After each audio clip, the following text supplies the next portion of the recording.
Welcome to my BNB Glow channel. I hope everyone is having a wonderful day.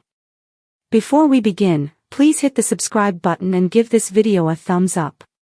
Steffy's world seemed to stand still as the truth began to unravel in Los Angeles, a truth that would ultimately destroy the fragile remnants of a love that had been stitched together through pain, passion, betrayal, and countless second chances. And as she prepared to deliver her final words before ending their love once and for all, her mind swirled with memories of everything that had brought her and Liam to this defining moment, because for years their relationship had been defined by an endless cycle of breakups, reconciliations, forbidden kisses, and desperate promises of change, but nothing could have prepared them, or the people around them, for the devastating impact of a DNA test that would expose the one secret that had the power to rewrite the story of their lives forever, and that secret was about Kelly, her beautiful daughter, her pride and joy, the little girl who represented both the happiest and the most complicated chapter of her love story, because for so long Steffy believed Kelly's paternity was settled, that Liam was undeniably her father,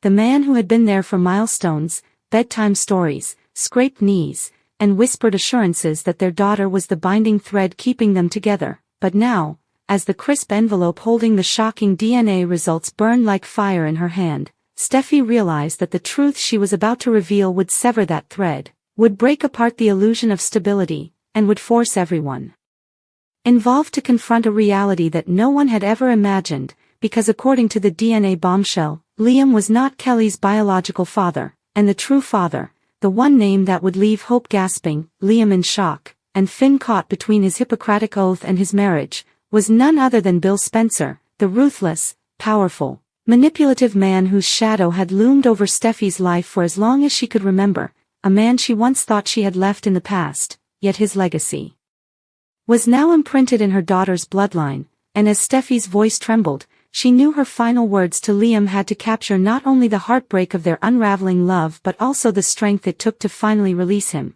because Steffy, standing in the cliff house where so many memories were carved into the walls, looked Liam dead in the eyes and whispered the words that would change everything. Liam, Kelly is not yours. And in that instant, silence consumed the room, silence so loud that it seemed to echo across the city, silence that carried the weight of every betrayal, every longing stare, every desperate attempt to hold on to something already slipping away.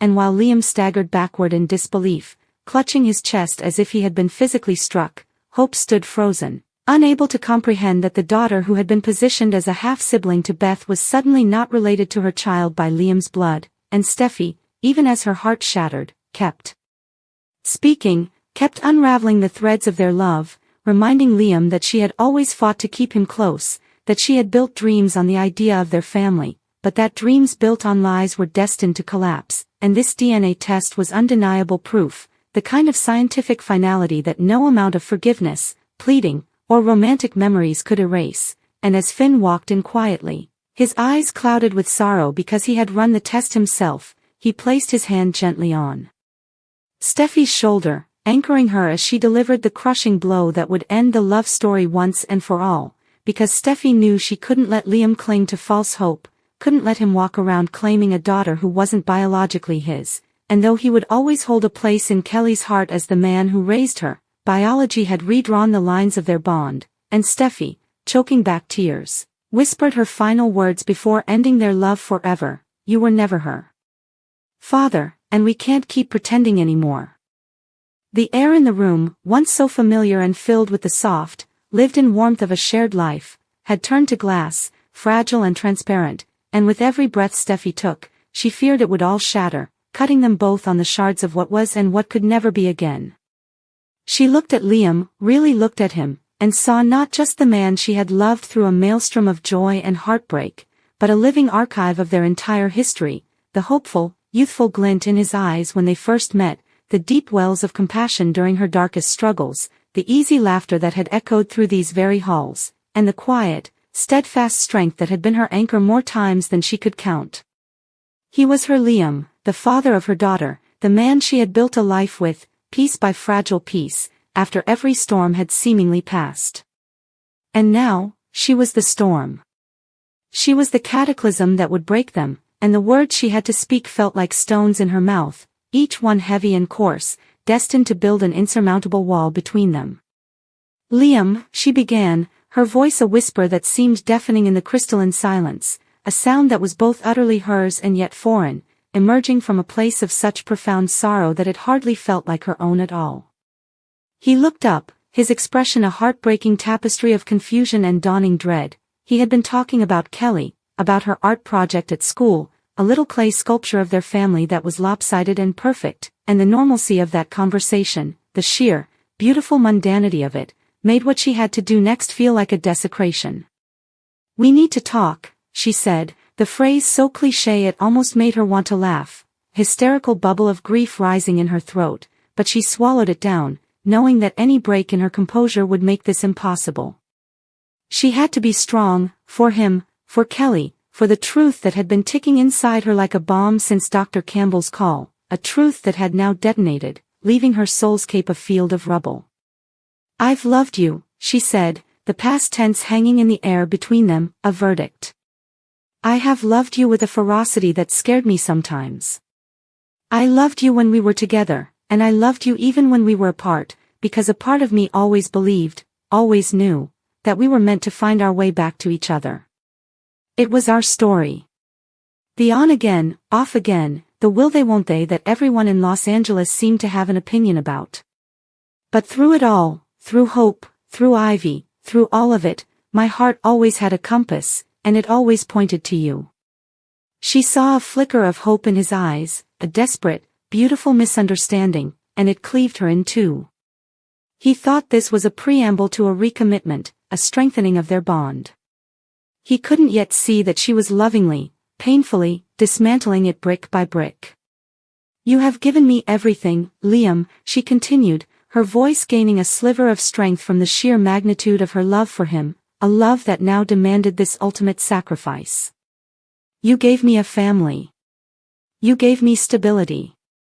You gave me a love that was patient and kind and forgiving, especially when I didn't deserve it. You looked at me, at all my flaws and my mistakes and my tempestuous nature, and you never saw a project to fix. You saw me. You saw Steffy. And you loved me. For that, for all of it. I will be eternally grateful. You are a good man. The best man I have ever known." She took a step closer, her hand twitching at her side with the urge to reach out and touch him, to memorize the line of his jaw, the feel of his sweater under her fingertips, but she held back. Physical contact now would be a cruelty. "And that is why I have to let you go. Not because I want to. Not because I've fallen out of love with you. But because I love you too much to lie to you. I love you too much to build our future on a foundation that isn't real." The confusion on his face deepened, morphing into something akin to fear. "Steffy, what are you talking about? What lie? What foundation? We're solid. After everything, we're finally solid." His words were earnest, pleading, and each one was a fresh wound. "We're not," she whispered, the tears she had been fighting now beginning to trace silent paths down her cheeks. "We're built on a truth I believed with my whole heart. A truth that was my entire world. But it wasn't the truth." She drew a ragged breath, the air feeling thin, insufficient. "The paternity test, the one we did for Kelly, years ago, when everything was so chaotic with Sheila, when we needed to be sure, we were sure. We had the results. We had our answer. She was yours. Our little girl was yours." She watched as the memory of that certainty dawned on his face, the relief they had both felt, the way it had finally closed a painful chapter and allowed them to move forward as a family. "I never questioned it. I never had a reason to. Until recently. Kelly, she's been having some minor health things, you know that, just little things the pediatrician wanted to keep an eye on, and they needed a more complete genetic history." Her voice was shaking now, the technicalities a flimsy shield against the emotional avalanche she was triggering. "I had my records sent over. And there was a discrepancy. A tiny, administrative thing from years ago. A file number that didn't match. It was probably nothing, a clerical error, but it gnawed at me. I had to know. For my own peace of mind, I had to be absolutely certain. So I had another test done. A new one. The most accurate available. I did it last week. I got the results today. Liam was statue still, his face pale, his eyes wide and fixed on her, seeing the devastation in her expression and knowing, on some primal level, that their lives were about to change forever. He didn't speak. He couldn't. He just waited. Steffy reached into the pocket of her jeans, her fingers trembling so violently she could barely grasp the single, crisp piece of paper folded there. It felt like it weighed 1,000 pounds. She unfolded it slowly, the sound obscenely loud, and held it out to him, not letting go, as if by maintaining her grip she could somehow control the fallout. He took the other end, his eyes dropping to the official letterhead, the columns of data, the complex scientific terms that all boiled down to one simple, earth-shattering sentence. This test, Steffy's voice broke completely, a sob wrenching itself from her chest. It says that the probability of paternity. Liam, it says there is a 0% chance. She forced the words out, each one a gut-wrenching effort. Kelly, our Kelly, is not biologically yours. The silence that followed was absolute, a vacuum that sucked all the sound, all the air, all the light out of the room. Liam's hand fell from the paper, the document fluttering to the floor between them like a dead thing. He stared at it, then back at her, his expression a rapidly shifting landscape of disbelief, denial, and a pain so raw it was physical. No, he breathed, the word a puff of air, a rejection of reality itself. No, that's not possible. The first test, we saw it. It was definitive. This is a mistake. It has to be. I had them run it twice, Steffy said, her voice hollow. I made them check everything. The samples, the labels, the machines. There's no mistake, Liam. The first test was wrong. This is the truth. She watched as the reality of it began to seep into him, cold and inexorable, watched as the man she loved started to fracture before her eyes. She saw the questions flash, the when, the how, the who, and she knew the answer to the last one would be the final, killing blow. His eyes met hers, searching, desperate. Who? The single word was ripped from him, ragged and torn.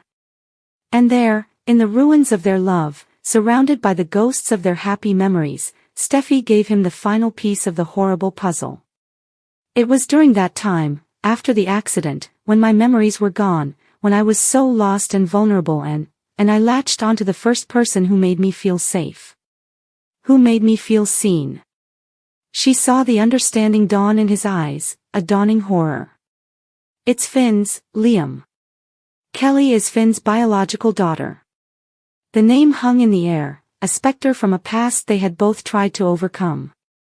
It wasn't a betrayal born of malice or even choice, it was a tragedy of circumstance, a cruel twist of fate during a period of her life she could barely remember. But the biological fact was immutable. It changed everything. I am so sorry, Steffy wept, her body trembling uncontrollably. I am so sorry that my past, my confusion, my life, has done this to us. To you. You have been her father in every way that truly matters. You have loved her, raised her, been her daddy. That is real. That will always be real. But I cannot. I will not, ask you to live with this. To look at her every day and know, and wonder. I won't let you tie yourself to a life built on a lie, even one we never knew we were living. You deserve a truth that is whole. You deserve a love that is uncomplicated. You deserve to be a father to a child who is unquestionably, biologically yours, without this shadow forever between us. She finally reached out, her hand gently cupping his cheek, a final, fleeting touch. I love you, Liam Spencer. I think a part of me always will. Letting you go is the hardest thing I will ever do, but it is the only truly loving thing I have left to offer you. This is my final gift to you, your freedom. Go. Find a truth you don't have to question. Find a love that isn't haunted. Be happy. Please, just, be happy. And with that, her final words spoken into the devastating quiet of their broken home, Steffy turned and walked away, leaving Liam alone amidst the shattered pieces of their future, the DNA test result lying on the floor between them, a silent, white tombstone for the love they had buried together.